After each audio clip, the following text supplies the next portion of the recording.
بسم اللہ الرحمن الرحیم۔ السلام علیکم پیارے بچوں، آج سے ہم ماہانہ جانچ کی تیاری کے لیے دہرائی شروع کر رہے ہیں۔ آج ہمارے عنوانات بے ترتیب جملے اور الفاظ متضاد ہیں۔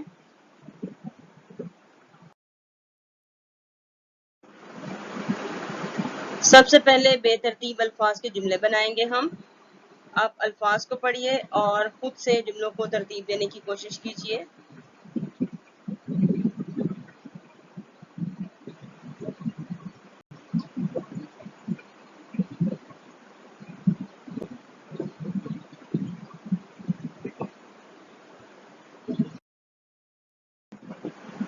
الفاظ کے متضاد لکھ کر خالی جگہ پر کریں۔ بریکٹ میں دیے گئے سرخ الفاظ کے متضاد خالی جگہ میں لکھیں۔ سارا کی چائے گرم ڈیش ہو گئی۔ اس کی امی نے اس کے سامنے بڑا ڈیش کپ رکھا اور کہا، اب وہ دیر ڈیش سے چائے پی لو۔ تھوڑی دیر میں آسمان پر سفید ڈیش بادل آ گئے۔ بری ڈیش ہوائیں چلنے لگی، پھر ہلکی ڈیش بارش ہونے لگی۔ سارا بھاگی اور اندر سے جا کر اپنا طوطا اٹھا لائی۔